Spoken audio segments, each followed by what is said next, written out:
nesse primeiro momento, a gente deixa os microfones abertos para a gente se ver, né? De repente, a gente encontra alguém que a gente não vê faz tempo, né? Tão gostoso. É, muito aí, bom, muito bom. Aí, depois a gente fecha os microfones para o Flávio começar a falar. Tá bom. E aí, depois a gente abre para a conversa.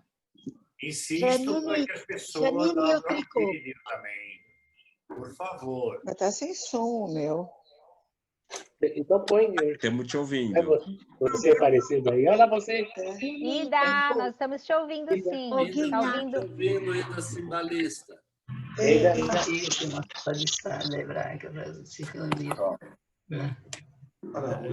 Estão me ouvindo?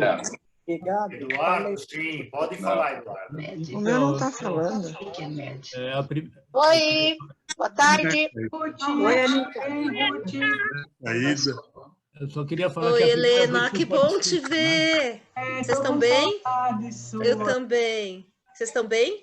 Vamos lá. Você conhece mesmo? Helena, Pedro, tudo bom? Eduardo. A gente não conseguiu. Eu estava falando que é a primeira vez que eu participo, eu fiquei sabendo dessa sala através da Sônia Maria Freitas. Tá aqui, por que você não está? Ah, seja bem-vindo, Eduardo. Eduardo, repete, por favor, através de O Nelson e a Eva. O Nelson e a Eva estão aí. Hã? É o Neca falando. Eu não. É o Neca, Ida. Olha o Neca. Olha, já tem muita gente. Já temos bastante gente aqui, hein? Nossa, olha só. É que eu estou no celular. Temos 50 pessoas já. 50 pessoas? Puxa, 50 pessoas. Marina, beijo. Oi, Flá. Tudo bom? Tudo bem? Benjamin. Aqui tem muita gente e as pessoas estão chegando na hora. Isso é mais legal. Muito legal, muito legal. Ótimo, porque a gente começa, né? Não dá para esperar um pouquinho mais, para que mais gente vai entrar, viu? Consul, Dreyer. Tudo bem? Oi. Olá. Olá, tudo bem? Tá bom, querida? Olha a Sarine entrando também, Flávio. Oi. Eu sumi, gente. Eu preciso ir em pedra. Eu aperto uma coisa só. Bom, pessoal, já estamos em 50 aqui. Silvia, acho que já podemos começar, como é né? bom essa tecnologia, né? Tecnologia fantástica, Silvia, né? como é bom essa tecnologia, não? Essa tecnologia é ótima e melhor ainda é que todos vocês estão conectados. Estão participando de vai tudo falar isso. sobre a Moldávia. Essa tecnologia e essa sala. É verdade, que legal, que legal. Vai falar sobre isso. Oi, Suzy. Oi, Sarina. Tudo bom? Tudo. Olha o Nelson. O Nelson. Oi. Do Nelson. Todo mundo dá um tchau. Alguém apareceu. Miriam, como vai você? Já, tudo bem, Janine? Tudo bem, querida, fazendo tudo.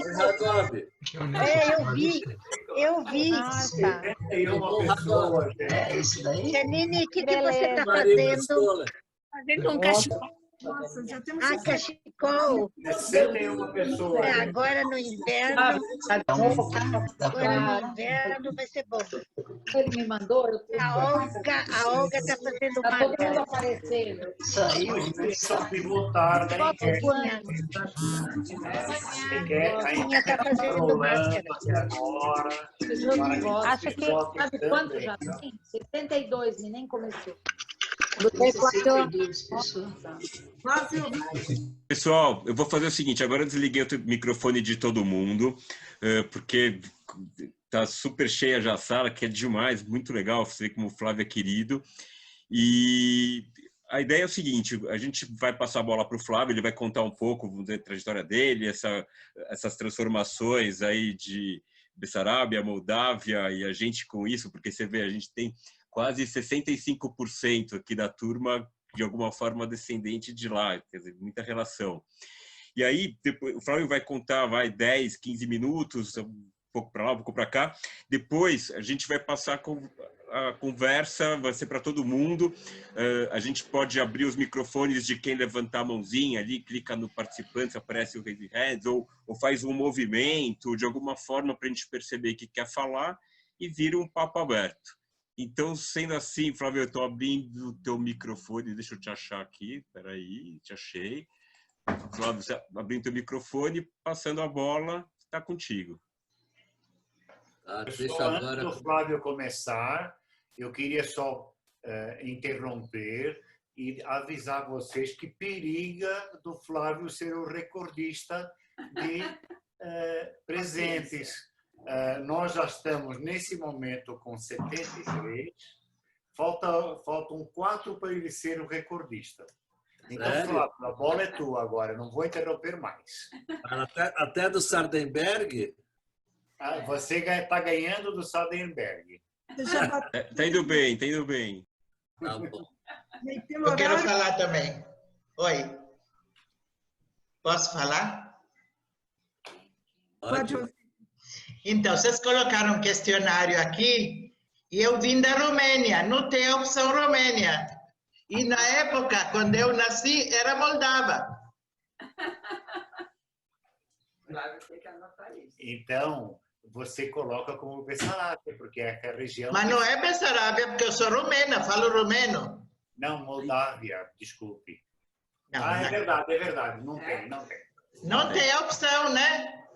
Acho injusto. Cadê a opção? Numa próxima. Verdade, depois vai corrigir. Já bateu, tá? Só para começar, só para você saber, Flávio, você já está com 82 pessoas, você já bateu os recordes. Nossa, estamos 80. Vai lá, Flávio, com você. Obrigado. Flávio. Precisa pôr a idade primeiro aqui. Pronto. Então, minha família veio da Bessarábia. Essa é a minha família. Todo mundo está me ouvindo? Dá para ouvir direitinho? Estão me ouvindo? Estamos te ouvindo, sim. Mas o que você quer mostrar não apareceu. Não apareceu? Tem que compartilhar a tua tela. Deixa eu ver uma coisa. Eu não compartilhei? Então, espera um pouquinho. Eu esqueci desse pequeno detalhe. Tá, e aí, Flávio, compartilha também, configura para entrar com o som. Isto. Aquela coisa do vídeo continua sem ser... Está entrando, Flávio. Está entrando. Tá bom. Legal, Flávio. Ok. Eu vou tirar o meu som também. Tá bom. Então, eu vou falar um pouquinho da Bessarábia, da Moldávia, porque todo mundo da minha família nasceu na Bessarábia, meus avós e meu pai, e eles nem falavam muito a palavra Moldávia, porque lá era Bessarábia e era Rússia. Mas hoje virou Moldávia. Como é que eu faço aqui para mudar? Aqui. E essa é minha família. Esse de calça curta à esquerda é meu pai, com 10 anos de idade. Essa foto foi feita em Kishinev, na capital da Bessarábia. Ele tinha 10 anos de idade, ele nasceu em 14. Ao lado dele está minha avó, Maria Omania Kauchansky Bittelman, meu avô de pé, meus 2 tios jogando xadrez, o tio Mônia, que é Moisés, mas o apelido é Mônia, sentado segurando a cabeça, Boris, ou Bória, de pé. O Mônia é pai do Iaco e do Júlio Bittelman, o Boris é pai do Bernardo e da Soninha Bittelman Timoner. Sentadinha de perninha cruzada, uma menininha, é a Lina Bittelman Bilenque, mãe da Tânia Bilenque e do Lismário Bilenque. E lendo um livro, a minha tia Mila Emília Bittelman Deves, que casou-se com o querido tio francês Aquiles, mas não tiveram filhos e eram muito devotos seguidores da filosofia do Krishnamurti. Opa, como é que eu mudo? Aqui. Essa é minha árvore genealógica. Eu estou aqui com a Bia, minha mulher, meus 3 filhos, hoje casados, meus 6 netos vivos e uma netinha que faleceu com 1 ano e 7 meses, que é a Sofia. Já faleceu em 2007, faz 13 anos. Mas minha filha teve mais 2 filhos lindões aqui, o Daniel e o Gabriel. O Roberto teve o Otto e a Lina, que moram em Recife. Minha filha mora com os filhos na Bahia, no sul da Bahia. O Paulo e a Alice, com suas filhas, estão morando agora no meu sítio em Itu durante a pandemia. Minha irmã Tatiana, que ficou viúva do Ariel Rubinstein, mãe de Renata Zygmunt e Andrea Rubinstein. Meus pais, meus 4 avós. Minha mãe nasceu em João Pessoa, mas os pais dela, meu avô Paulo nasceu em Edenitz e minha avó Frida nasceu em Tsukeron, que era Bessarábia e hoje está na Ucrânia, pertinho da fronteira com a Moldávia. O meu pai nasceu em Kishinev e os pais dele nasceram em Kishinev. Parece que os meus bisavós talvez tenham vindo de Orgueiev, mas aí já é suposições.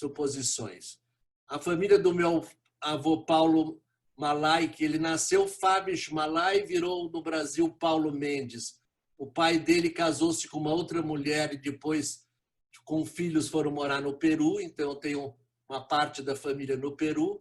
E a família Feinbaum, do meu avô Jacó, grande parte está em Recife e poucos foram para João Pessoa.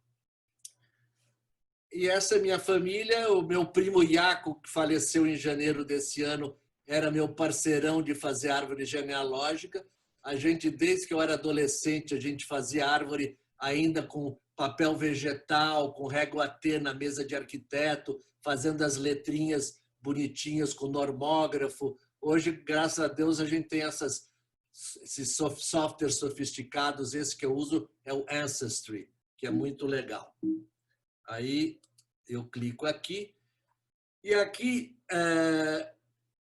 lá pelo ano 500, 600, a Moldávia era um principado que ficava perto do grande duquesa de Lituânia, da Polônia, da Hungria, da Transilvânia. Aqui era um monte de principados e reinos, ainda não tinha se formado bem os países de hoje. Quando foi por mais ou menos 1483, o Principado da Moldávia estava aí, embaixo tinha o Império Otomano, a Valáchia, a Transilvânia, em cima atacando os tártaros, os lituanos, os poloneses, e esse era a cara do Principado da Moldávia. Achei a minha cidade aí, gente. Roman.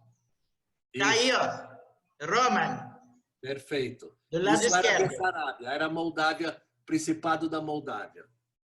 Eu falei que era Moldávia, mas eu sou rumena, né? Aí aqui já é a Moldávia de hoje. Então, hoje a Moldávia, a Ucrânia roubou essa parte de cima e Rotim, que era Bessarábia, hoje está na Ucrânia. A Ucrânia... Opa! E como é que eu volto atrás? Aqui. A Ucrânia roubou a parte de baixo também. Antigamente, a Moldávia chegava no Mar Negro. Hoje, a Ucrânia ocupa esse pedaço e só dá para chegar no Mar Negro pelos rios que chegam em lagos e acabam chegando no mar, mas não tem praia de mar diretamente na Moldávia. Então, a Moldávia hoje é mais organizada por rios. E ela faz fronteira com a România, Ucrânia em cima, do lado direito e embaixo. Então, aonde está? E esse é um mapinha hoje da Ucrânia. Coloridinho, bonitinho. As principais cidades. Quem me perguntar, por exemplo, se existe certidão de nascimento de ortodoxos, que é a religião predominante na Moldávia, tem, tanto nos arquivos como nas igrejas. De judeus, só existe documento na cidade de Kishinev, Balti, que é Belz, e Bender. Todos os pequenos vilarejos, durante o nazismo, os arquivos foram destruídos, as sinagogas foram destruídas e não se encontra mais documentos. Um dia, em 2005, eu fui ao cinema assistir um filme chamado Uma Vida Iluminada. Não sei se alguém já viu, em inglês chama Everything is Illuminated.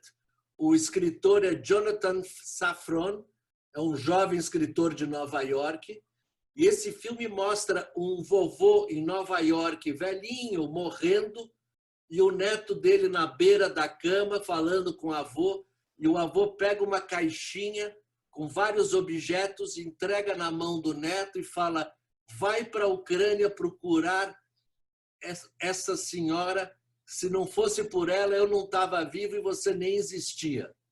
E é um filme lindíssimo, muito bonito, ele vai para lá e fica procurando essa senhora para encontrar a mulher que salvou a vida do avô dele.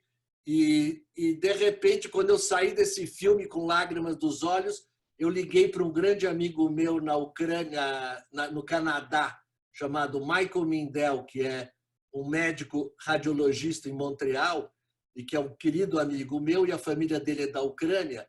E eu falei: acabei de ver esse filme, vamos viajar para buscar nossas origens, fazer um dive into the past, mergulhar no nosso passado, Moldávia e Ucrânia. Ele falou: fechado, vamos nessa. E aí começamos a trabalhar. Ele, como canadense, não precisava de visto, ou melhor, fazia o visto automaticamente no aeroporto. Eu podia fazer visto no aeroporto, mas precisava de uma carta convite. E meu pai já tinha falecido, mas meu tio Mônia estava vivo, e ele lembrava que o querido primo deles, que já era falecido, a família toda emigrou para Israel, e me deu o e-mail e o fone do filho do primo que morava em Israel. E eu pedi para ele: será que eu podia te pedir 3 favores? Ele falou: fala, Flávio. Nunca tinha falado com ele na vida, era a primeira vez. Ele falou: eu precisava de uma carta convite para ir para Moldávia. Ele falou: isso é sem problema, que eu tenho um ex-cunhado que está lá em Kishinev, ele consegue isso para você. O que mais você precisa? Eu queria um guia para passear no país e um carro com motorista para passear. Ele falou: pode deixar que eu cuido. Isso era 6 meses antes de eu viajar. Aí, 3 meses antes, eu falei... 5 meses antes chegou a carta. Então, eu já tinha a carta na mão, 1/3 dos problemas resolvidos. E eu perguntava: e o guia e o carro? Fica sossegado que eu vou conseguir para você. 3 meses antes, fica sossegado que eu vou conseguir. 1 mês antes, fica sossegado que eu vou conseguir. Quando faltava 10 dias para eu viajar, ele falou: eu estou indo de Israel para Moldávia e eu vou ser teu guia e teu motorista. Fica sossegado que a gente não se conhece, mas nossos pais eram primos, irmãos e eram os melhores amigos, e vai ser um prazer meu te guiar na nossa Bessarabia. Aí, então, foi emocionante. Aí eu vou mostrar agora um filminho, que é o filme da minha primeira viagem em 2006 para a Moldávia, e depois da segunda parte tem a minha segunda viagem, que eu fui em 2018, convidado já como cônsul, era uma reunião dos diplomatas do mundo inteiro em Kishinev, e ao mesmo tempo eles fizeram isso na Festa do Vinho, que acontece sempre entre 6 e 8 de outubro de todo ano, que eles fecham a praça principal e vira uma grande festa de música, de vinho, de danças e tal. Então, vamos assistir esse vídeo e já a gente continua.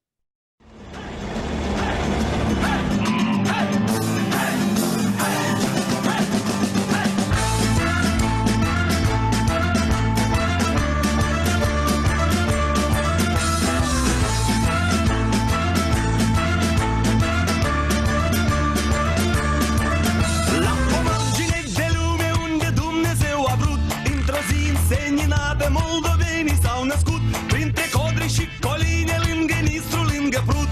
Într-o zi cu voie bună, moldoveni la umana! Cine de lume? Unde drum? Ni s-au adunat! Într-o zi cu voie bună, moldoveni s-au născut! Moldovenii s-au născut!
kleine Kindertje verbracht. Oh, bells.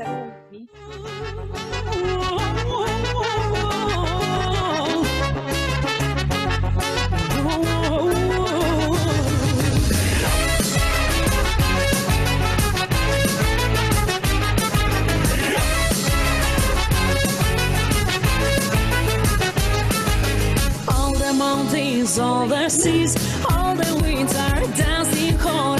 It's a dance you've never seen from a country called Moldova. Shai-la-la-la, she's holding shai-la-la-la, duce dorul das de foc al iubirilor, e hora din Moldova. Când o iubești, te răscoată.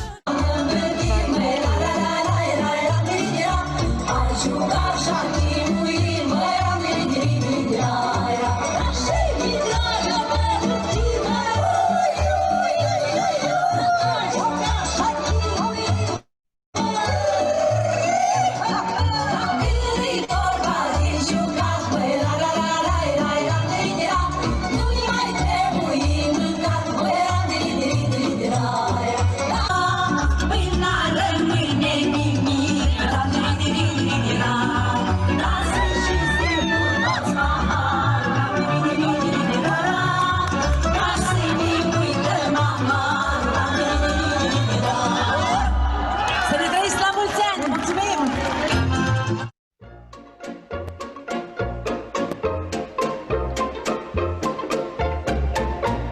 Tumbala, tumbala, tumbala, laika, tumbala, tumbala, tumbala, la.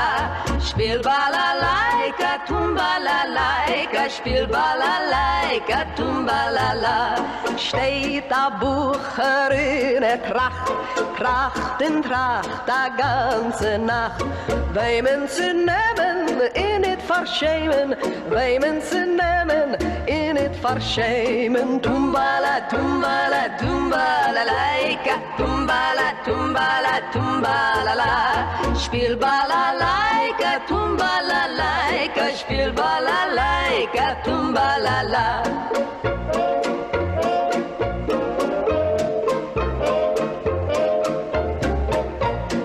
Mädel, Mädel, ich will bei dir fragen, wo's kann wachsen, wachsen und regen, wo's kann brennen, in nicht auf Herden, wo's kann bänken, weinen und tränen. Tumbala.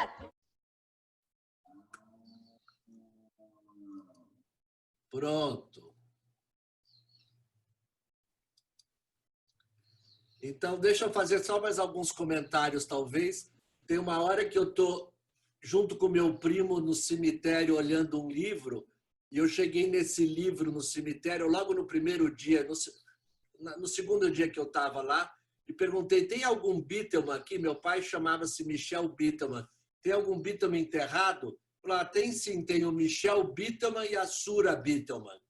E o Michel Beatleman era tio do meu pai que faleceu um pouquinho antes do meu pai nascer, por isso meu pai ganhou o nome dele. E a Sura era filha dele, e diferentemente do que a gente vê aqui no Brasil, em cemitério judaico, cada um num túmulo, lá, talvez por problema de espaço, os dois estavam no mesmo túmulo, o Michel e a Sura Beatleman. Esse é um comentário. Outro comentário, quando eu estou em Edenitz, Edinet é Edenitz, eu visitei o cemitério e depois eu fui falar com o líder da comunidade judaica, que chama-se Efim Ackerman. Deve ser parente do Shai Ackerman, que é o grande engenheiro de acústica aqui de São Paulo.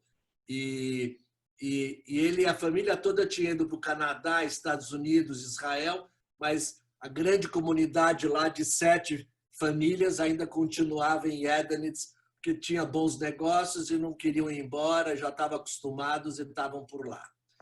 Outra coisa, na parte final eu falo uma visita aos monumentos judaicos com Alexander Bilinkis. O Alexander Bilinsky é um milionário empresário judeu da Bessarábia, da Moldávia, e ele é o líder, é como se fosse o presidente da comunidade, da CONIB de lá.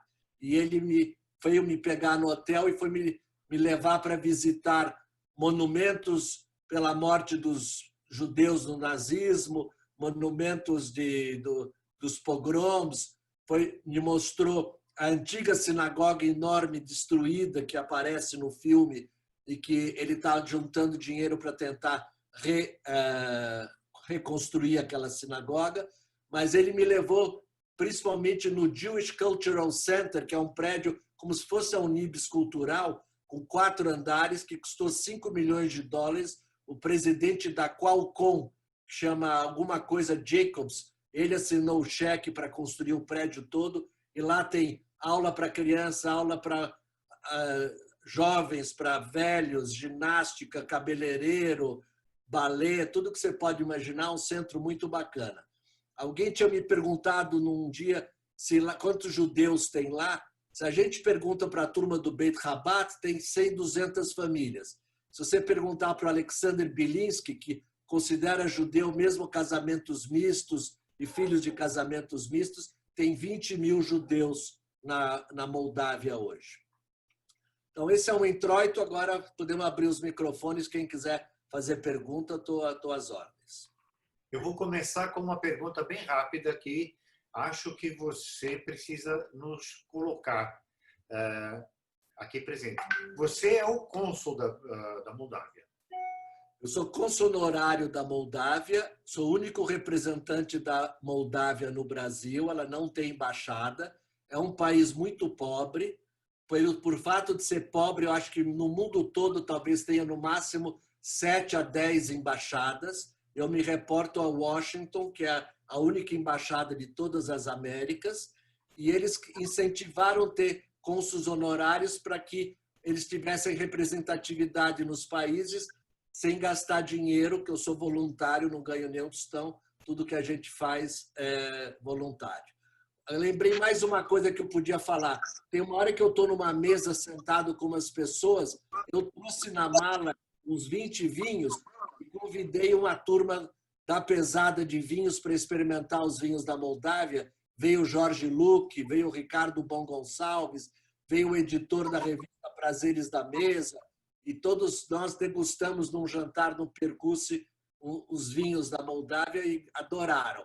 Agora, uma importadora chamada Wineland, se não me engano, de Caxias, está trabalhando para trazer esses vinhos para cá. Esperamos os vinhos aqui. Eu vou aproveitar a brecha e vou comentar. A gente conseguiu trazer para cá também para uma sala, acho que é dia, se vai poder dizer direito o dia, o dono da vinícola lá, Vila Santa, que é uma vinícola super premiada, quer dizer, ele vai contar para a gente como é que foi todo o processo dele, de criar uma vinícola, achar um lugar para fazer o vinho e ter um vinho premiado aqui no Brasil. Vinho super legal, vai ser ótimo também. Dia 28, Jorge. Aquele vinho que você apresentou?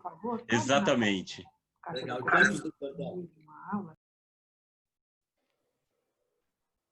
Quando, Silvia? Desculpa. Dia 28. Legal, todos convidados já. Vai ser legal também. Tem uma pergunta interessante aqui, Flávio, do Rubens. A Moldávia hoje é pobre em decorrência do comunismo ou nos anos 1910, 20 era um centro efervescente, tipo Varsóvia, em menor escala? Olha, antes de começar os pogroms, quem não sabe o que é pogrom, são aquelas violências dos policiais do Czar, que em 1903, 1905, 1908, queimava a casa de judeus e destruía, iam em casamentos e batiam em todo mundo, que nem naquele musical Violinista no Telhado. Antes disso, existia riqueza por lá e existiam muitos judeus. Tinham cidades que 50% da população era de judeus. Esse país já foi Rússia, a Bessarabia já foi Rússia, já foi România, já foi União Soviética e hoje é um país independente. Hoje tem 3,5 milhões de habitantes lá e 1 milhão de habitantes moldavos que moram na Europa fazendo trabalhos pesados. Aquele trabalho que os portugueses e os turcos faziam na Alemanha, na França, na Itália, de fazer trabalho pesado na indústria, hoje os moldavos é que estão fazendo. É o pessoal mais pobre que topa fazer. E uma das coisas interessantes, as mulheres moldavas muitas vezes largam sua família e vão cuidar de idosos na Itália, na Alemanha, na França.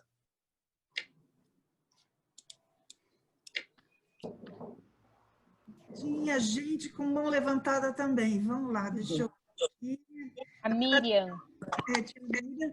E tem o meu marido também, que está aqui. Vamos ver se vai querer falar. Marido tem prioridade, hein? Depois saber. Vai lá, você. Não estou ouvindo.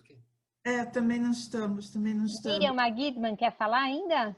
Eu estou com a mão levantada. A Eva está com a mão levantada também. Bom, a Miriam parece que não está por aqui. A Eva, aí o Eduardo Raskov também. Então vamos a Eva, depois o Eduardo. Vamos Zepa primeiro, né? Depois a Eva e o Eduardo. Abriu já. O Sérgio desistiu. Olha. Eu ia comentar que a família, que os avós... Posso falar? Posso falar? Eram de rotina. Vai lá, Eva. Vamos lá, Eva.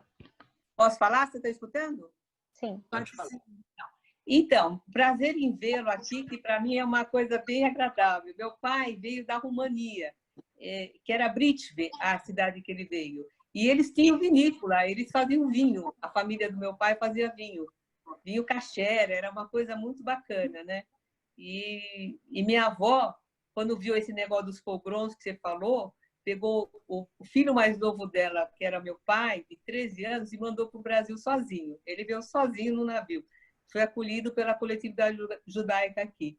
E assim ela foi mandando os filhos até que ela pôde vir com a família. E largou lá o negócio, nunca mais fomos lá.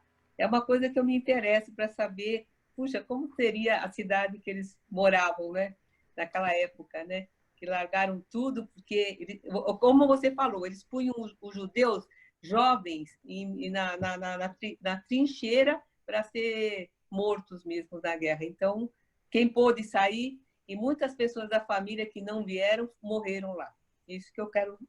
Quase todo mundo veio para o Brasil com passaporte romeno. Entre 1917 e 1945, o passaporte é romeno. Então, muita gente fala... minha família veio da România. Bricion era Bessarábia. Era Bessarábia, Bessarábia que grudou na România de 17 a 45. Quando meu bisavô veio para Recife para organizar a sua vida e era viúvo e deixou minha avó com 3 irmãos menores, deixou com uma senhora de Recife que já faleceu, Dona Nete Hulak, em Bricion, para ela cuidar da minha família enquanto ele veio ver se era um bom lugar para trazer a família. Flávio. Muito interessante. Flávio. Quem pergunta? Eu, Vitor. Fala, Vitor. Boa tarde. Prazer em te ver e te ouvir. Eu queria saber qual é a situação em relação aos judeus e os bessarabes hoje. Algum resquício que eram antigamente, que eram, inclusive, convocados para ajudar os alemães na solução final na Ucrânia. Qual é a situação hoje, judeus e bessarabes? Tranquila, tranquila. Não tem antissemitismo, acho que eles vivem numa boa. Não tem muitos judeus, mas os que tem muito casamento misto, mas não senti nenhum problema de antissemitismo. Obrigado.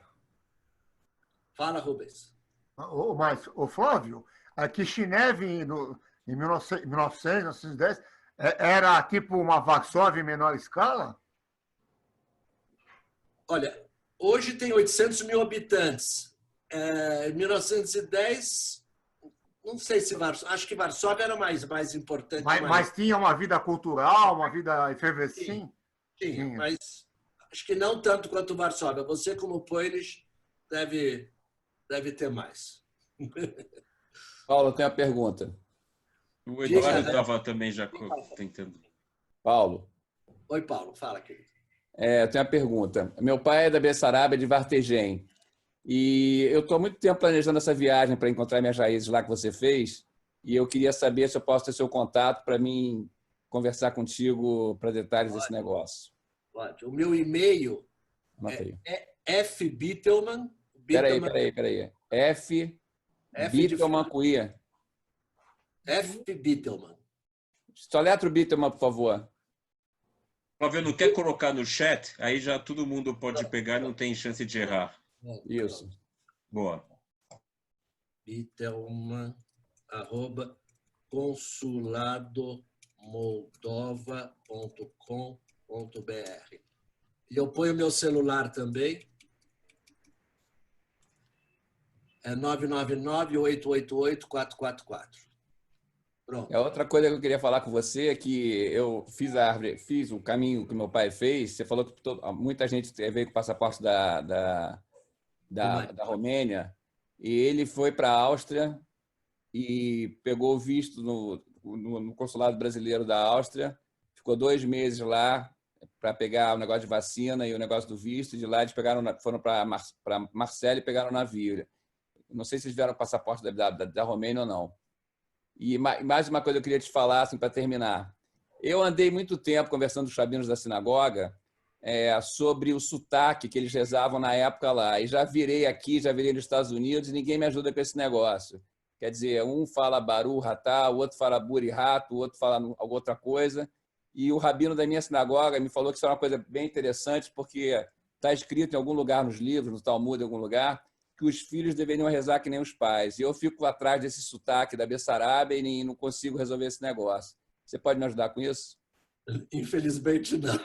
Até no Rabat da Bessarábia a gente já ligou, se comunicou com eles lá. Tem muito pouca gente dessa época e mesmo o pessoal do Rabat da Bessarábia não conseguiu ver isso. Como a sinagoga que eu frequentei a vida inteira foi a da CIP, o meu sotaque é o da CIP, então eu não tenho outro sotaque. E é que não tem jeito.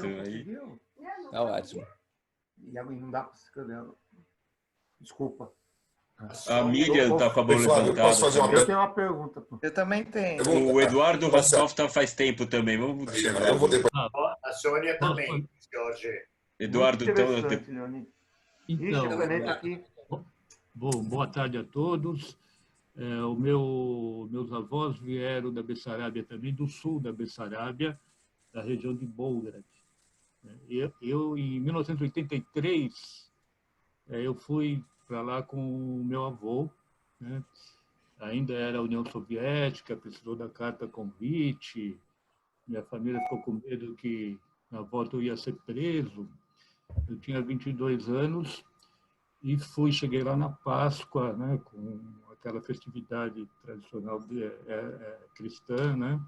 Minha família é cristã, não é judia. E pude visitar as aldeias dos meus avós, né? Passei um tempo na Romênia, onde morava também o irmão do meu avô, em Galați. Até aprendi o romeno. Fiquei 3 meses lá e um mês na Bessarábia, nessa região. E eu conheci uma prima que morava na Moldávia, né? Mas eu pedi a autorização para o governo para ir para a Moldávia e não me deram a propusca, porque eles falaram que eu devia ter pedido aqui no Brasil. Mas eu queria ver essa minha prima e eu fui clandestinamente, né? A minha tia-avó não deixava de jeito nenhum, eu arrumei uma carona, a carona foi me buscar, ela não me acordou, que ela saiu de madrugada, e quando eu fiquei sabendo, eu fui, né?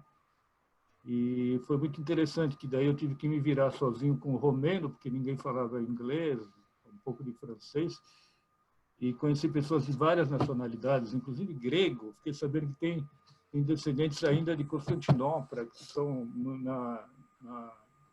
no passaporte interno, estava lá, nacionalidade grega. Bom, cheguei em Bendera, na Moldávia. A minha prima trabalhava numa fábrica secreta, uma fábrica de armas. Ela não quis me dizer do que era.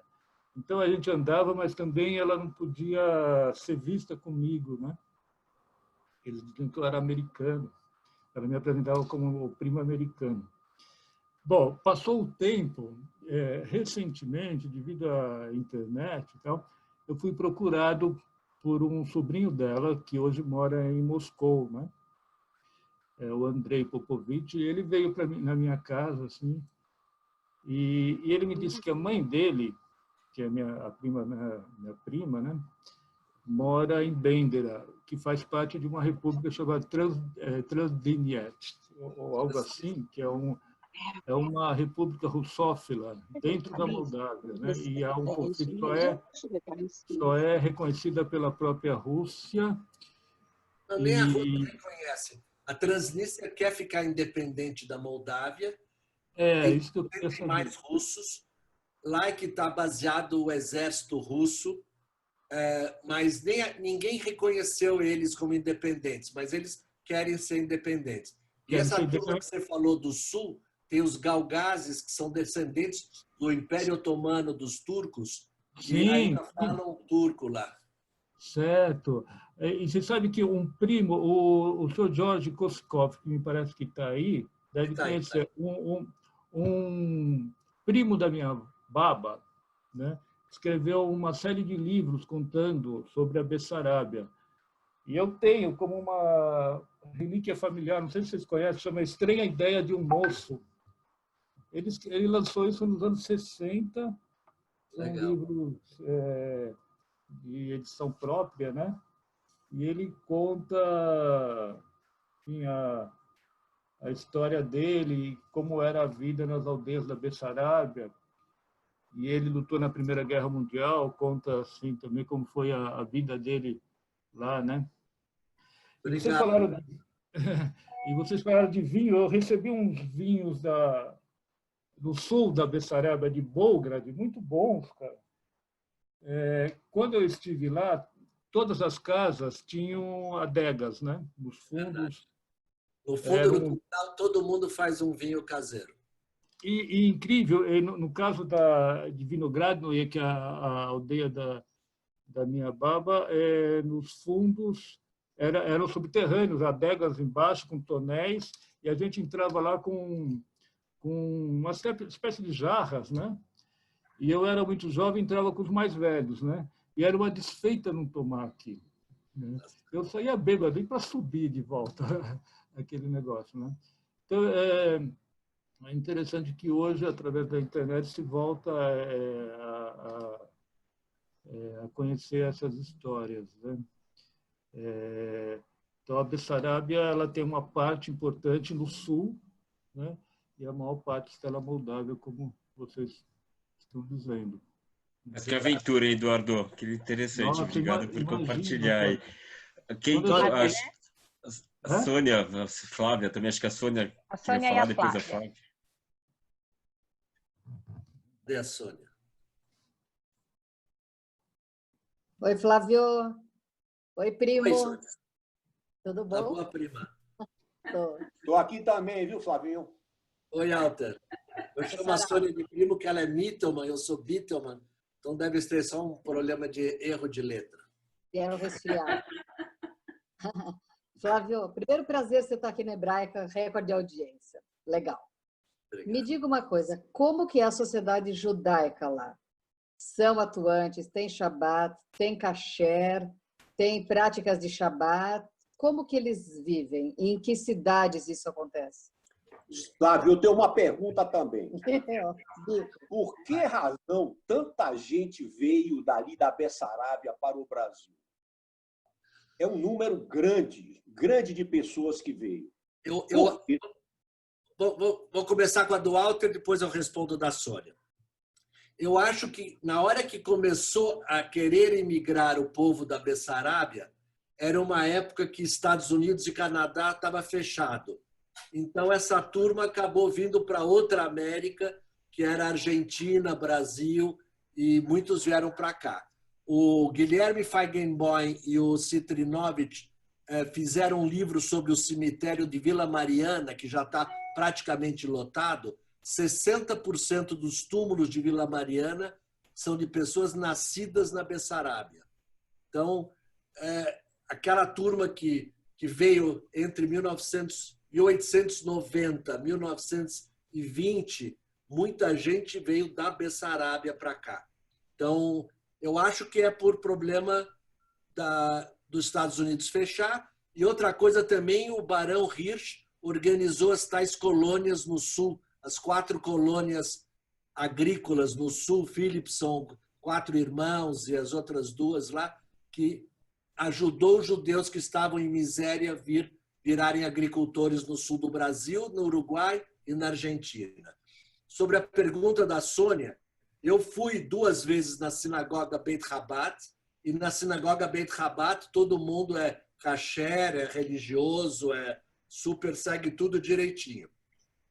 Existem outras sinagogas No campo, nas cidades pequenas, eu não achei sinagoga, só achei cemitérios, mas em Kishinev tem algumas sinagogas e não sei te dizer se todas são kasher ou não, mas todas fazem Shabbat, tem reza, tem mini. Eu, quando fui lá, eles quiseram que eu pusesse tefilim, coloquei tefilim e tudo, e estava lá cheio de jovens estudando com peiot e tal. Então, no Beit Chabad, eles fazem tudo direitinho. O Walter não gostou de alguma coisa, queria perguntar mais.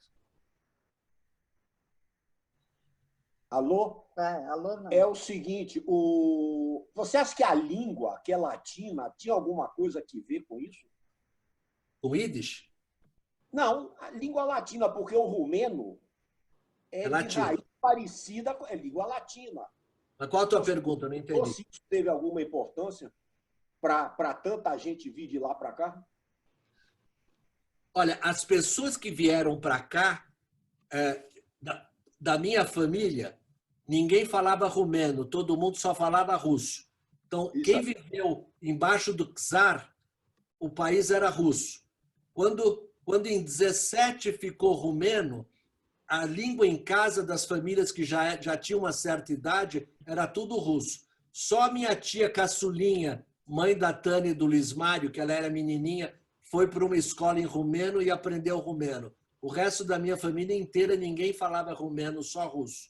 Então, essa ligação não rolou.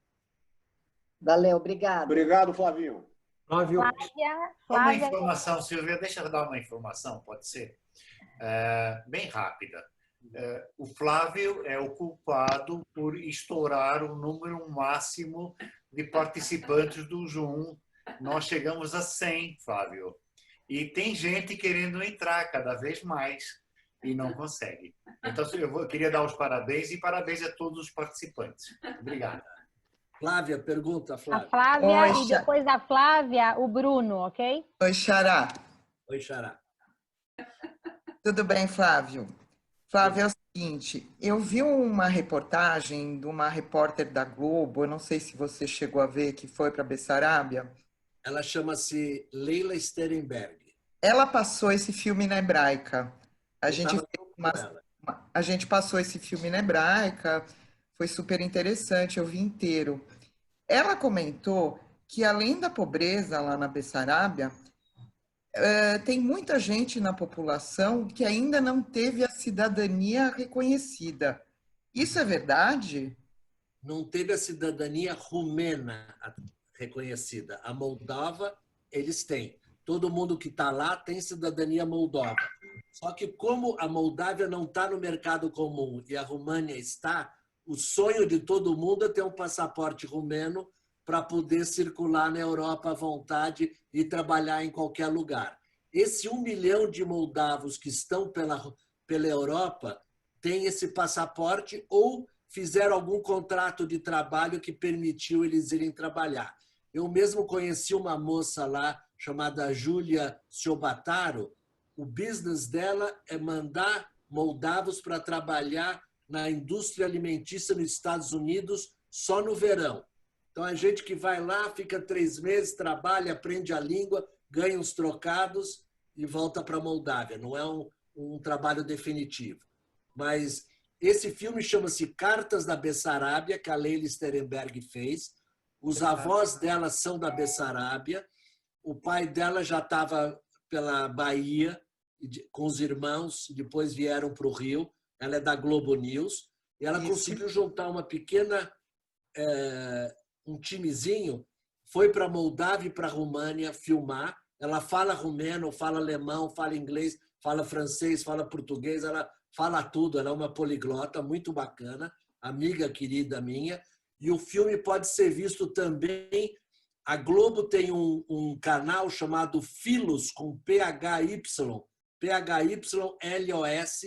PHYLOS.tv. Esse canal é pago, custa R$19 por mês. Você pode entrar, ficar um mês e cair fora. E esse filme está lá para quem quiser assistir. É muito bacana esse filme. A gente fez algumas apresentações em São Paulo. Uma na Hebraica, uma na Unibis Cultural, uma no MIS. Ela sempre fica na minha casa hospedada e a gente vai badalar a turma. Muito bom esse filme. Flávio, diga. Que língua, que idioma se fala lá? Como você se comunicava lá? Então, a língua oficial do país hoje é o rumeno. Só que como o país foi muito tempo russo e rumeno, todo mundo fala as duas línguas. Então, se você chegar num restaurante e pedir a comida em russo, o pessoal responde em russo. Se pedir a comida em rumeno, o pessoal responde em rumeno. Todo mundo fala as duas línguas, mas a oficial na escola é rumeno. Eu falava em inglês, porque eu não falo nem russo nem rumeno. Então, eu falava em inglês com a turma. Bruno, Bruno vai perguntar agora. Estamos vendo que a Vivian está com a mão levantada, a Anitta também levantou a mão. Vamos nessa tem a sequência. Miriam Mardiman, que está faz tempo também como levantada. Não sei se ela ainda quer perguntar alguma coisa. A gente chamou, ela não estava, né, na hora. Depois vamos ver se ela está. Cadê o Bruno? Então, agora é o Bruno. Onde está Bruno? Bruno? Não está. Anitta, na sequência a Vivian. Anitta? Apareceu o Bruno, olha o Bruno aí. Vamos lá, Bruno. A mãe do Bruno é de Pelotas, filha de Bessarábios, um grande médico, querido amigo. Não estamos te ouvindo, Bruno. Bruno, teu som.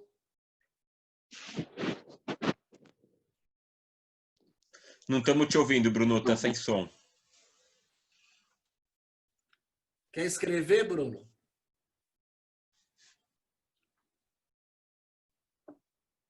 Problema no seu microfone. Escreve que a gente responde.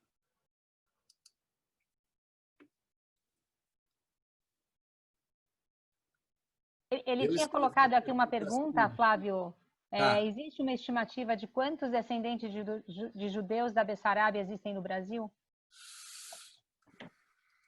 Esse senhor Jorge Kossikov, que está assistindo também por aqui, ele é um moldavo bessarabiano ortodoxo.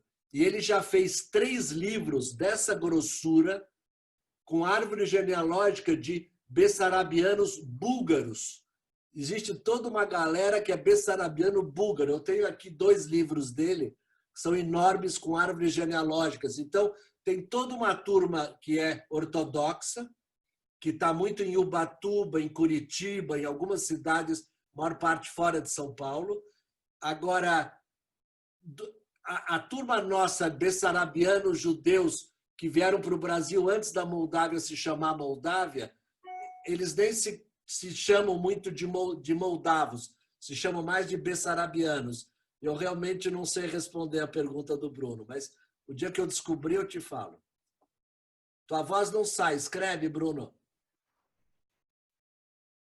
Bruno, a gente não consegue te escutar. Não, é alguma coisinha daí. Pode escrever que a gente lê. Bruno, Anitta. Tenta entrar pelo iPhone. De repente, teu iPhone tem melhor som. Às vezes só de sair e entrar de novo funciona. Ele já escreveu, gente. É melhor do que Viva nossa querida amiga. Na sala. Então, não é para entrar e sair de novo, porque não tem lugar na sala, não entra de novo. Esse é o problema. Agora entra que só tem 97. Tem 3 vagas. Tem que correr, tem que correr. A Vivian queria perguntar. Vamos lá, Vivian. Oi. Eu quero fazer uma pergunta também, mas eu não sei como perguntar. Por que? Deixa eu ver se eu consigo. Quem é a Regina? Porque não tem mais falar. lugar na sala. Posso falar? Vivian pode. Seguinte, respondendo, eu não me lembro do nome dessa pessoa do Rio, que perguntou do sotaque, de como se rezava. Eu tenho muito viva na memória o meu avô, que rezava o dia inteiro. É assim, Boru Rotó, Isrul, Shemó Isrul. Esse é o sotaque, né? Ele era um homem muito religioso, e ele morou na minha casa, e eu tenho muito vivo esse sotaque. Outra coisa, a minha mãe escreveu um livro que teve um relativo sucesso sobre a cidade dela, Rotim. Eu vou mostrar para vocês. Gente, histórias de Rotim. Bacana. Quero ler. Gente, histórias de Rotim. Aqui é a foto da cidade de Rotim com a muralha turca, né? Porque foi Império Otomano também.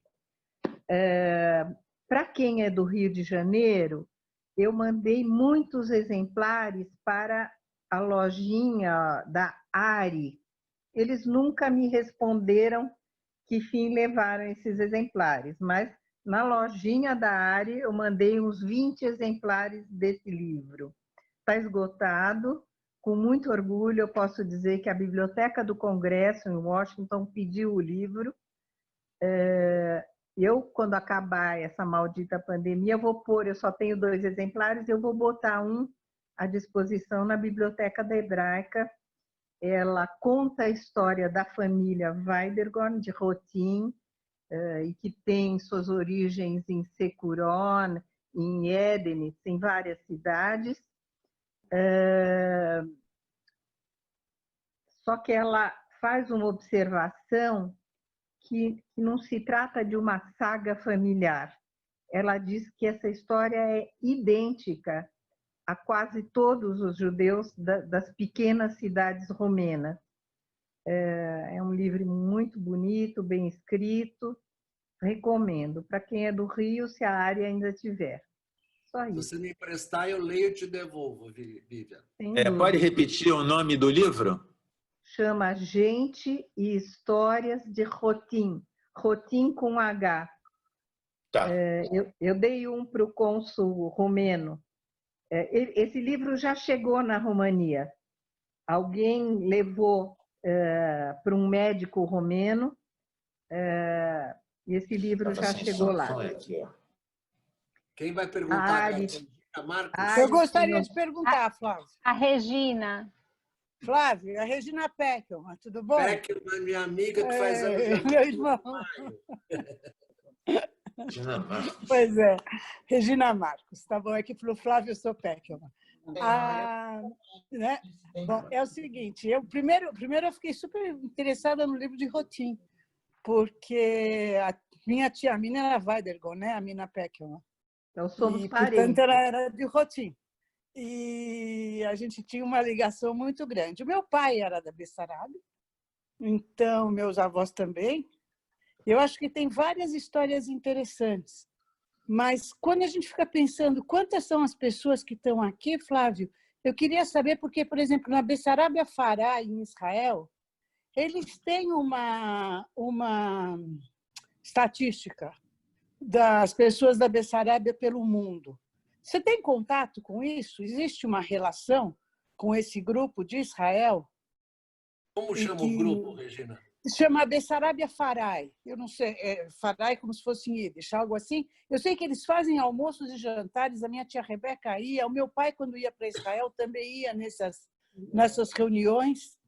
E eles têm várias coisas, inclusive tem alguns livros do papai do Henrique Peckelman, que vieram de Israel via essa gente. Então, era legal depois te passar isso, porque eu achei que já tinha... Porque acho que tem muita coisa. Esse negócio... Agora, vou parar de falar, mas eu quero dizer parabéns. Obrigado. Adoro ouvir falar sobre isso. Eu acho que você deu um salto assim no infinito, Flávio. Delícia. A gente é amigo só dos 5 anos de idade, mais ou menos. Não, do 0. Da Promártir. O Bruno entrou, eu acho. Será que o Bruno entrou? Posso dar para ouvir agora? Agora dá. Vai dar. Celular dá. Não, eu estou no hospital e aqui no hospital, na faculdade, tem um controle de uma firewall que impede. Então, no celular não tem isso. Desculpa, antes. Pelas minhas contas e pelo que você falou e pelo que eu vi na Wikipédia, no máximo, como descendentes, tem 20 mil judeus ainda na Moldávia, sendo que a grande maioria não se considera. Pelo que eu li, 1.600 se consideram judeus. Com certeza, se você pegar esse pessoal que veio no começo do século, como meus avós, que vieram, minha avó nasceu em Kishinev, e que vieram lá para as colônias do Sul, como meus avós vieram para Philipson, acho que tem mais judeu da Moldávia no Brasil do que na própria Moldávia hoje. Será que não seria o caso da gente tentar organizar timidamente, com esforços individuais, algumas lembranças? Eu tenho samovar na minha casa, enfim, tem um monte de coisas que cada um tem, da gente tentar fazer uma pequena amostra, porque nós somos em maior número aqui do que lá. Verdade. Podemos fazer no Museu Judaico, que o presidente é o Sérgio Simon, que é amigo querido, ele é o presidente do Museu Judaico, a gente pode combinar com ele. Você como médico e também amigo dele, podemos fazer. Meu amigo, sim, com certeza. Só para comentar, para complementar, a Linda, que faz parte do Museu Judaico e organiza isso, eu sei que o Sérgio é o presidente, mas a Linda vai estar aqui na nossa sala. Você pode até vir, Bruno. A Linda vai estar aqui dia, Silvinha, e aí até comentar isso direto com ela, porque ela cuida exatamente, acho, do acervo. Beleza. Responsável. Então, acho que vale a pena. Eu acho que ela vai estar semana que vem? Não, vem dia 21 ou 23. Já falo. Bem legal. Porque Oi, Flávio, eu queria fazer uma pergunta. Posso fazer uma pergunta, Stephanie? O fato da Ucrânia, Rússia e vários países próximos da Moldávia, que na época era a Bessarábia, eles estivessem dominando aquela região, e quando explodiu a Segunda Guerra Mundial, esses judeus bessarabos tiveram mais chance de fuga porque não foram imediatamente presos pela SS nazista? Então, a minha família que ficou na Bessarábia durante a guerra, todos fugiram para Uzbequistão e Cazaquistão para se proteger durante a Segunda Guerra Mundial. Quem ficou na Bessarábia morreu. E quando acabou a guerra, eles voltaram do Cazaquistão e Uzbequistão e se reposicionaram lá até conseguirem ir embora quando ficou independente da União Soviética. Então, quem ficou na Bessarábia durante a guerra judeu morreu.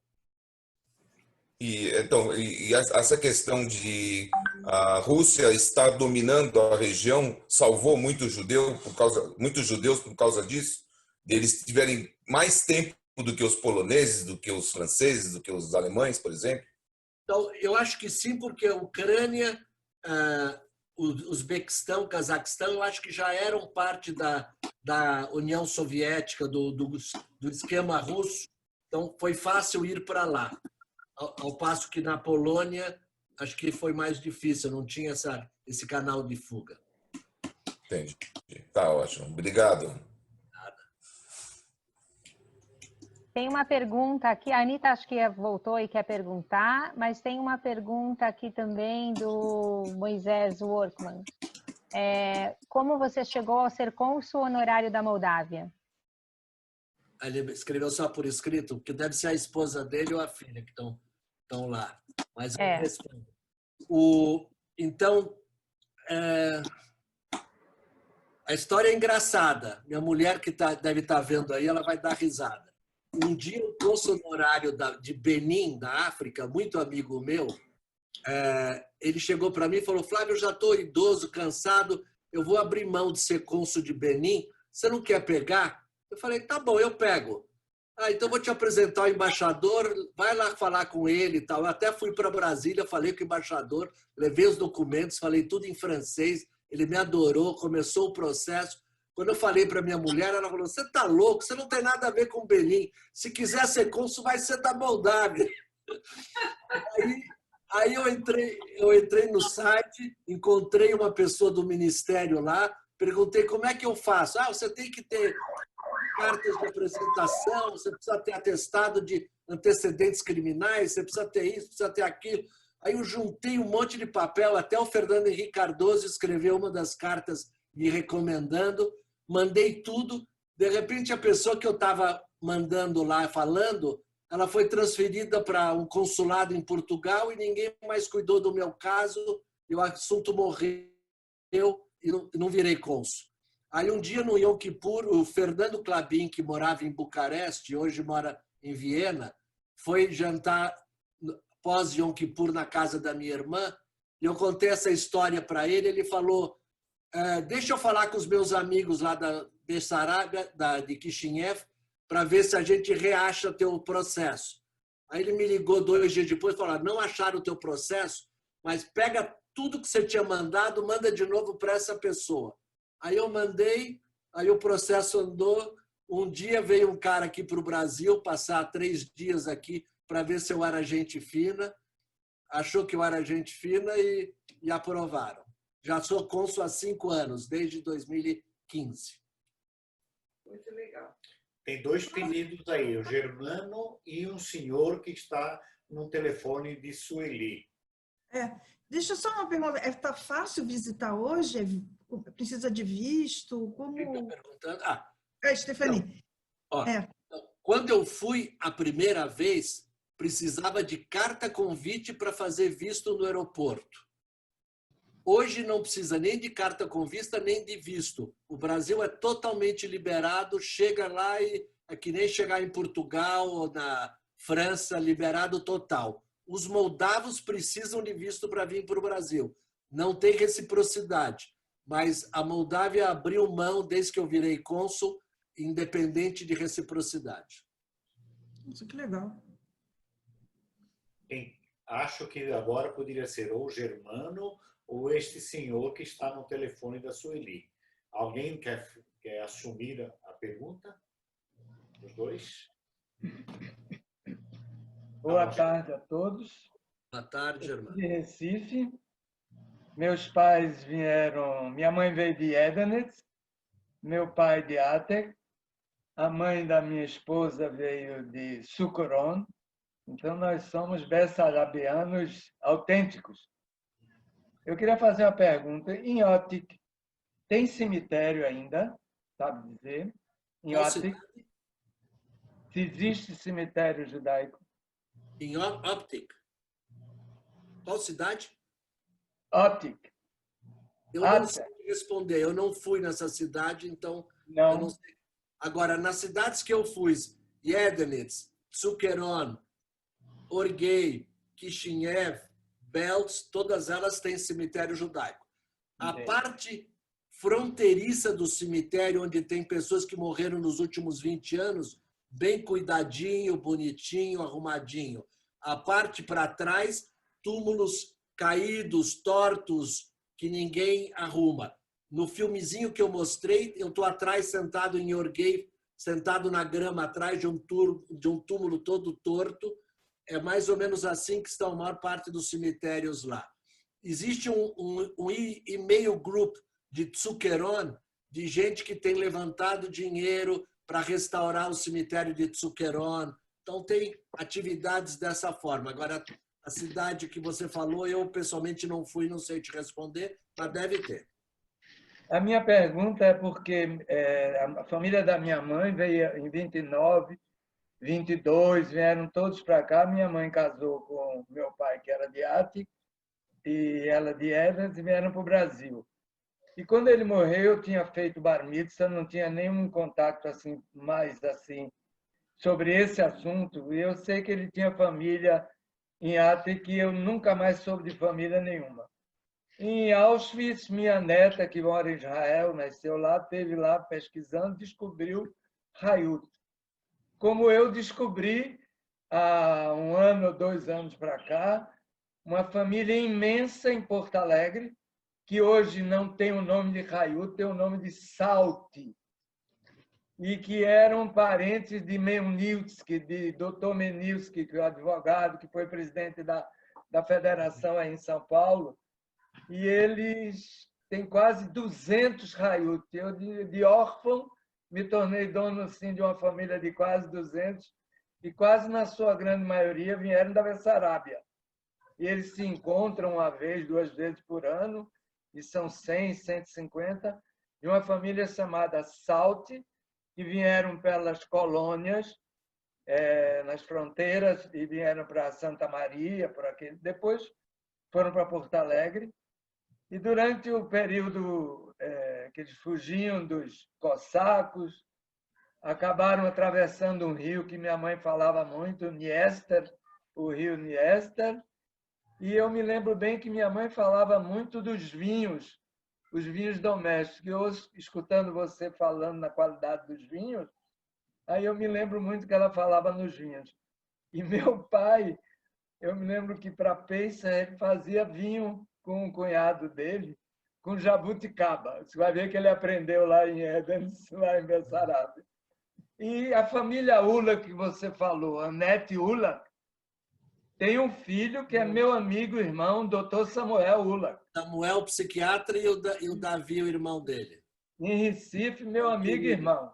Quando eu fui em 2006 para lá, acabei fazendo algumas matérias em algumas revistas, e a Anete, com 104 anos, viu uma dessas matérias e fez questão de me escrever e-mail, de me telefonar, falar que cuidou da minha avó e dos meus tio-avós. E é uma mulher muito simpática, faleceu, tinha 104 anos. É uma mulher que aos 104 anos ainda lia todo dia, uma mulher fantástica. Fez teatro ídis aqui, com turco. Meu filho mora em Recife, eu tenho contato com Samuel Hulak, é muito querido, e eu sou parente da Kátia Meisel. Kátia Meisel é da minha família, cineasta. Ah, é? Ai, você procura no programa Mishmash, tem uma entrevista de Samuel Lack com Renato Mezan. Eu vi, já assisti. Tiveram a oportunidade. O diretor foi Pedro Gorski, e ele me deu e eu assisti esses dois. Ah, que bom. Obrigado. Acho que a Sueli queria falar. Sueli. Não, eu acho que antes de você se tornar cônsul da Moldávia, eu estive um tempo em Bucareste, que eu estava com uma filha trabalhando lá. E nós tentamos sair de Bucareste para a Moldávia, para ir a Lipcane, para ir a Otin, a todos os lugares, e nós não conseguíamos passar. Não deixaram que a gente fosse. Nós tínhamos um guia romeno e que ele fez de tudo e não nos aconselharam, isso talvez em 2012, e que estava muito perigoso atravessar naquela época, que nós não fôssemos. Então, a minha viagem foi frustrada, que eu tive que voltar e não fui. Quer dizer, quando a Leila foi, né, eu conversei com ela, quer dizer, ela fez o trajeto que eu queria fazer, com a ajuda do Cabin, né? E vamos ver se agora, no futuro, agora a gente consegue fazer de novo esse mas trajeto. não é nada perigoso. Não é nada perigoso. Era só a burocracia herdada dos soviéticos. Então, eles precisavam de carta convite, aquela burocracia. Mas hoje acabou essa burocracia. E toda a minha família é de lá, de Otim. Inclusive, eu estou levantando toda uma documentação e cada vez mais eu vou vendo que meus avós vieram de lá para cá, né, no início, antes da guerra e tudo, e todos vieram para cá, 7 filhos, muita gente. Todo mundo tem uma história, né? Impressionante as famílias. Dá para escrever um livro de cada família. O Jorge Psikov também, que estava querendo falar, mas antes disso eu só queria comentar das 2 próximas salas que vão ser muito boas também. Na próxima, vai vir o René Cuquet, que é deputado estadual, é super legal. Ele tem um conhecimento incrível, que vai desde filosofia, passando por política espacial. Ele vai falar de um tema que ele domina muito, que é a inteligência do carisma. Quer dizer, como é que a gente consegue ter empatia através da inteligência. É muito legal. E na seguinte, no dia 16, veio o Alfredo Lopes, que ele é de Manaus, é um especialista, é um jornalista também super interessante, que trata sobre biodiversidade, as questões da Amazônia. E é legal porque a gente até pode dar uma entradinha nele para saber um pouco dos judeus da região, que ele, além de ser amigo das gerações atuais, conhece super bem a história. Então, uma atrás da outra, terças e quintas, não tem como perder. É sempre o mesmo link, pessoal. Então, terça e quinta, 4 horas, entra nesse link que a gente está aqui. Cadê o Jorge? Está por aí? Eu queria falar também, quando der. Então, Bia, enquanto o Jorge abre o microfone, a gente acha, vai você. A Bia tem privilégio especial, não é? Então, fale. Não, eu estou vendo que tem muita gente que gostaria de ir, ou quer saber como é que é para ir, ou tem medo de ir. A gente esteve lá há 2 anos. Foi muito legal a viagem. Para quem tem essa relação com alguém da Bessarábia, vale muito a pena. O povo é super acolhedor, tem muitas coisas bonitas para ver. Não é um país cheio de coisas turísticas como o nosso Rio de Janeiro, ou como a França, ou como a Itália, não. Mas tem muita história. A gente viu vilas muito interessantes, falamos com gente muito interessante, e a capital, Kishinev, é muito legal. Então, eu acho que vale a pena. E foi muito tranquilo ir, tem muitos hotéis, tem ótima comida, muita coisa para ver, tem teatro, tem música, tem dança. Foi uma viagem muito legal. Nós fomos com o nosso filho, que tinha interesse também na história da família, e ele se divertiu bastante, a gente se divertiu, deu para sair sozinho, não tem perigo nenhum na cidade. Então, para quem tem vontade de ir, eu recomendo. É muito tranquilo e vale a pena. É isso que eu queria falar. Bacana, Bia. E só para complementando, quem puder escolher a data, primeira semana de outubro, que é o Festival de Vinho, é o Top Top, que o centro de Kishinev vira uma música, uma festa, aquelas coisas que eu estava dançando no vídeo que passou, é a festa do vinho de 6, 7, 8 de outubro, todos os anos. Não sei se esse ano vai ter com pandemia, mas em geral tem. E o Jorge já... Eu só queria complementar essa fala da Bia, que eu estive também, entre as 2 viagens do Flávio, eu estive lá. E eu gostei demais da natureza. É muito agradável estar na natureza da região. Em Kishinev tem uns parques bonitos, em Edenitz também você está no meio de uma natureza verdejante, muito bonita, então a gente se sente bem lá também. Complementando isso que a Bia falou, como é um atrativo, eu acho que vale a pena ir para lá. A Tatiana, minha irmã, é 100% Bessarábia, e a Bia, minha mulher, é só 50%. Bom te ver aqui, Tati, tudo bom? Vocês estão dando vontade da gente ir. Tem também a Marina com a mãozinha levantada, né, Marina? Oi, Flávio, tudo bem? Cadê a Marina? Oi, oi. Ótimo. Oi, Marina. Tá boa, Stoller? Tudo bom.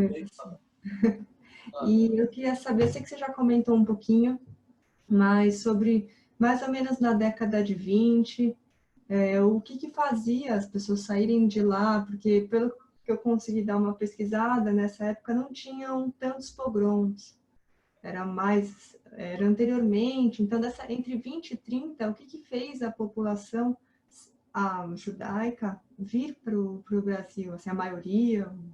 Olha, a maior parte, Marina, pobreza, dificuldade de trabalho. O meu pai, por exemplo, ele foi até o 3º ano primário, depois teve que sair da escola e trabalhar de fazer caixas de engradado para embalar uvas. Então, ele com 9 anos de idade, ele já estava na labuta, ralando para ganhar o pão, para ter comida em casa. Então, na verdade, era pobreza mesmo. Obrigada. Acho que o Jorge apareceu, ele tinha saído e voltou. Jorge, está por aí? Jorge, escritor dos livros da Bessarábia. Cadê o Jorge? Você sabe, Flávio, que você está falando tudo isso, né? Eu vi tanta gente interessada aqui, tanta gente sabendo pedacinhos das histórias das famílias, né? E tanta gente das mesmas cidades, Rotim, Edenitz. Seria muito legal se tivesse um historiador no grupo, ou que aparecesse alguém e escrevesse as histórias de todas essas origens dos judeus da Bessarábia. Assim, né? Acho que se alguém muito boa ideia. Acho que seria muito, muito legal com o Museu Judaico, falar com o Sérgio Simon, ajudar a gente. Vamos ver, a Linda vai estar aqui, quem sabe, né? Porque tem tanta gente interessada. Achei tão legal que tinha mais alguém que levantou a mão, né, gente? Desculpa a interromper. A Anitta queria falar, mas não sei se ela está aqui. E mais alguém? O Jorge tinha saído e entrou de novo. Vamos ver se ele consegue abrir o microfone. O Jorge, Nesse meio tempo, o Hannah pode se falar, porque ele está levantando a mão várias vezes. Eu sei que você já falou, mas vale a pena. Ative o seu som. Ativa o microfone. Ative o microfone. Você precisa... Hannah, mas precisa... Ele está no Rio de Janeiro, né? O som, ativa o microfone. Ele perdeu o som, gente. De quem vocês estão falando? Tem uma pessoa... Schwarzenegger. É um rapaz. Então... É do Rio de Janeiro, né? E ele está toda hora levantando a mão, porque ele falou uma vez. Mas pode falar várias vezes. Está com o microfone fechado, Paulo. Agora. Ele aí, ó. Primeiro, eu queria agradecer essa live, muito legal. Acabei de ver um amigo meu falando aí, o Germano Raiuts, que eu conheço há 30 anos e nunca soube que a família dele era da Bessarabia. Muito, muito legal. E o que eu queria te perguntar é o seguinte, meu pai veio da Bessarabia, como eu falei, de Vartegene, ele nasceu em 1898 e veio em 1930. Ele nunca falou uma palavra de romeno na minha casa, nunca. E eu perguntava para ele, mas vem cá, você não falava romeno? Ele não respondia. Então, falava galina, falava uma coisa ou outra, mas assim... E eles falavam íris entre eles, entre os parentes do meu pai que vieram com ele, né? Então, assim, sempre ficou uma interrogação na minha cabeça, que tribo era essa nossa que vivia num lugar e não falava a língua? Assim, eu nunca consegui entender isso direito. Não era fluente em romeno, talvez porque era proibido eles irem para a escola romena e estudavam em yeshivas, porque ele falava hebraico e, enfim, sabia das coisas da religião. Mas sempre foi uma coisa assim, uma área meio nublada. Ele nunca falou, eu não sei se pelos sofrimentos deles lá. Alguém falou aí perguntou sobre nazismo e Bessarabia.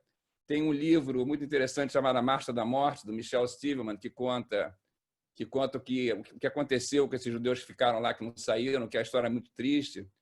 Mas, enfim, eu nunca entendi. Eu acho que a vida deles, na minha cabeça, se me corrija se eu estiver errado, era meio que um Fiddler on the Roof, né? Eles viviam no guetozinho deles ali, quietinho, mas a partir do momento, eu acho que eles nem falar romeno eles podiam. Quer dizer, se eles são russo lá em ele falava, né? Russo ele falava? Não, só íris.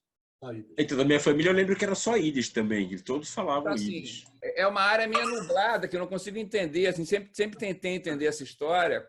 Como é que você mora num lugar? Se ele nasceu em 1898 e em 1930, ele veio com 32 anos. Como é que você mora num lugar 32 anos e não fala a língua?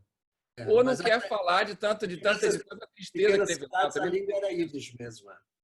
E tem uma questão, vamos dizer, na época não tinha conexão, né? Você não tinha a conectividade que você tem hoje. Então, assim, um gueto era uma vila que ficava muito isolada. Às vezes você tinha horas de viagem para uma cidade próxima, né? Então era fácil ficar isolado. Mas como uma pessoa de 32 anos, 30 anos, não só ele, como os da família dele, ele vive 30 anos no lugar e não fala a língua, é porque ou tinha muito sofrimento lá, ou muita discriminação, ou então eles queriam esquecer o que ficou para trás. Regina quer responder. Vamos deixar agora eu queria comentar um pouco. Falar um pouquinho. Jorge, por favor, Jorge. Jorge. Está congelado, Jorge?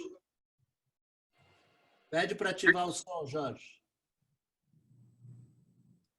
Ô, Jorge, você está sem som. Você está...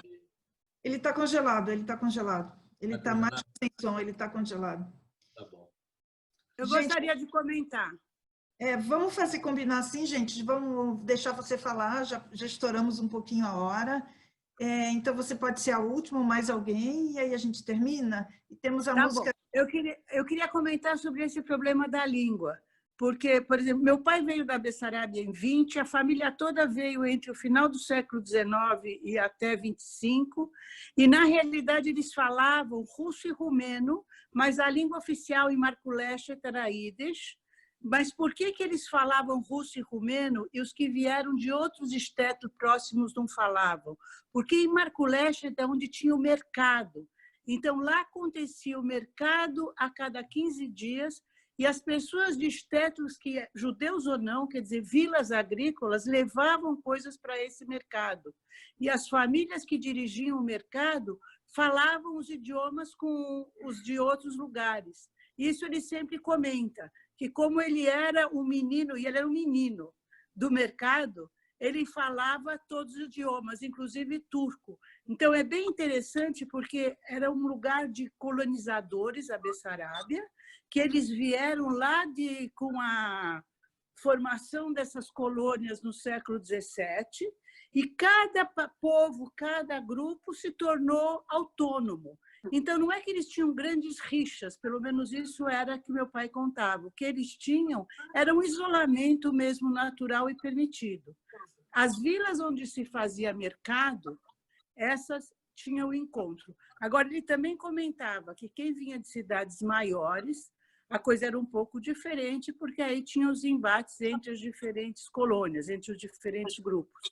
Mas eu acho que isso é interessante, a gente olhar nesse mapa da Bessarábia e ver onde eram os nós de conexão, e essas pessoas desses nós de conexão, em geral, tinham mais idiomas do que as que estavam um pouquinho mais isoladas. Confere com isso, Flávio? Confere direitinho. Muito bem. Pô, merece uma segunda rodada isso aqui, hein? Que, pô, já estamos assim, o tempo passou já faz tempo. Que delícia, né? Que é o papo. Será que o Jorge conseguiu falar? O Jorge está na linha, não? Jorge? Não. Então, quem Flávio, quiser... você pode repetir o nome do filme que você comentou no início? Uma Vida Iluminada, ou em inglês chama-se Life is Illuminated. O escritor do livro é Jonathan Safran, mas quem dirigiu o filme é um cineasta que eu não sei o nome, mas é um filme maravilhoso. Eu recomendo também, é excelente. É o escritor. Então, gente, Flávio, a gente pensou numa música, né, para a gente sempre terminar com uma música, você já sabe, e aí a gente pensou numa música tradicional, como não tem na nossa cabeça nada da Bessarábia, você até botou o Tumbalalaica, que eu não sei se é de lá, né, até eu via na minha casa. Então, a gente vai botar de um filme, né, bem tradicional. Vamos lá, Jorge, lança a música, vai.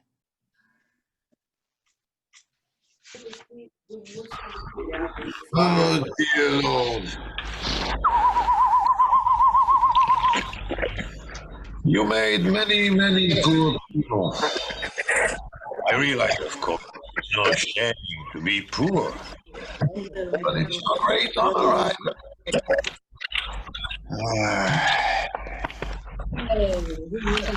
So what would have been so terrible if I had small force?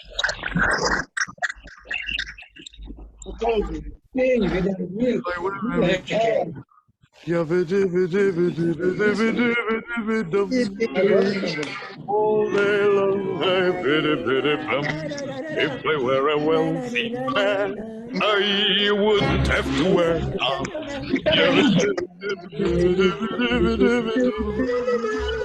If I were a rich, I don't man.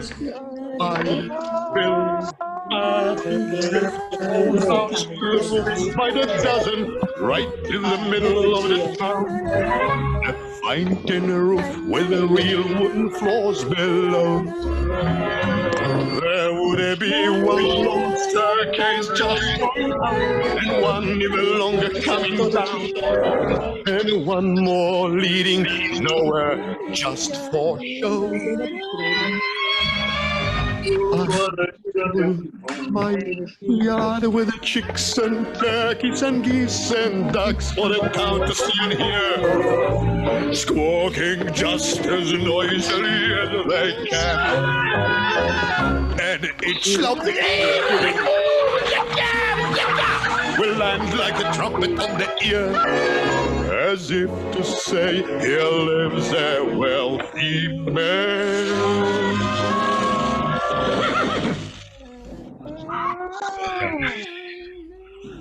If I were a rich man,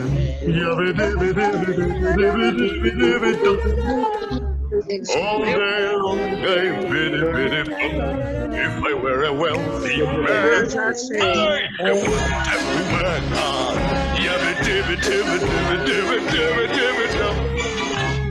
If I were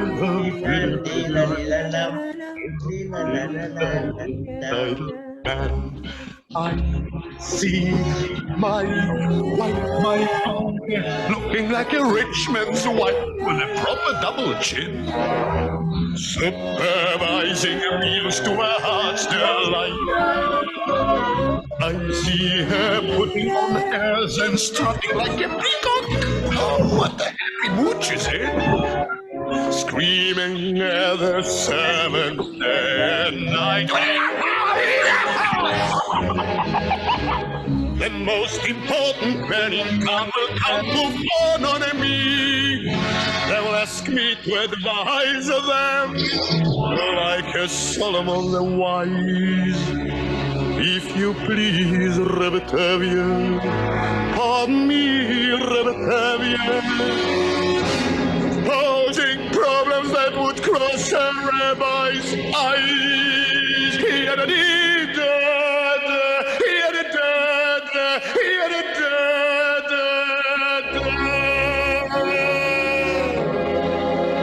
And it won't make a bit of difference if I answer right or wrong. When you're rich, they think you really know. If I were rich, I'd have the time that I like to sit in the synagogue and pray, and maybe have a seat by the eastern wall. And I discuss the holy books with the Lord in 7 hours every day. And that would be the sweetest thing of all.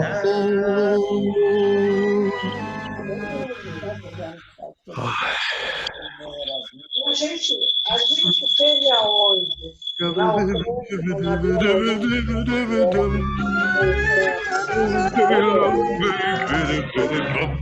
If I were a wealthy man, I wouldn't have to work hard.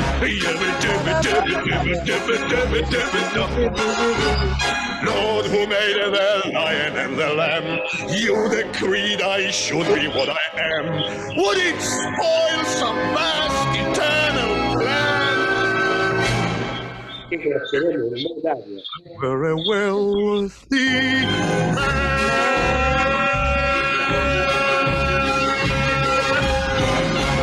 Eu não vejo aqui seu nome. É, muito legal. Grande música, boa escolha, Jorge.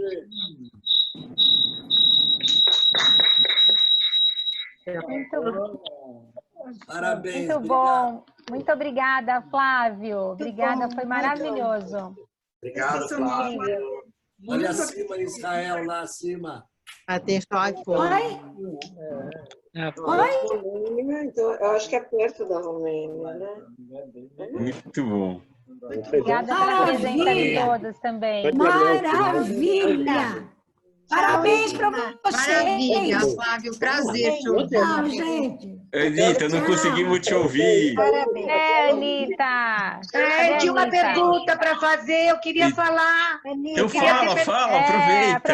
Eu quero perguntar para o Flávio qual é a melhor comida que tem lá, qual é a comida mais típica do local. Eu queria saber. Eu adoro o que minha mãe fazia, a berinjela amassadinha. Então, ela punha a berinjela em cima do fogo, queimava a casca, tirava a casca embaixo da torneira, amassava a berinjela com cebola, tomate e óleo, não azeite, óleo. É vinete. E é uma entrada deliciosa que eu como até hoje, que minha mulher também faz. Manda a receita, que beleza! Berinjela.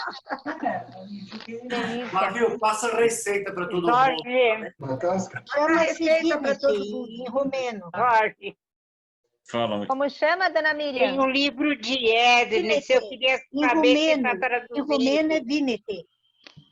Tem uma dica de livro. A Sulamita Tabakov, no ano passado, lançou um livro sobre a Bessarábia e a culinária da Bessarábia.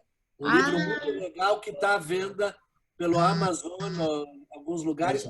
E ela vai contando a história da família dela e dando receitas. As receitas da Bessarábia. Se come muita berinjela lá, né? Se come muita berinjela lá. Uma delícia, uma delícia. Como é que ela chama, Flávio? Sulamita Tabakov. Ah, Sulamita Tabakov. E aquele outro livro, como chamava, de Routine? Como que chamava o livro? Que ela... Tem um livro de Édenes que eu queria saber se existe tradução. O último é meu tio Morty Koifman, que até o nascimento dele existe esse livro escrito, porque a minha bisavó era parteira do lugar. E a minha mãe falava romeno. Meus filhos nem sabem isso. Muito bom. É legal. Olha, Azevedo, tá bom, querido? Bom, tchau para vocês. Tchau, gente. Um beijo.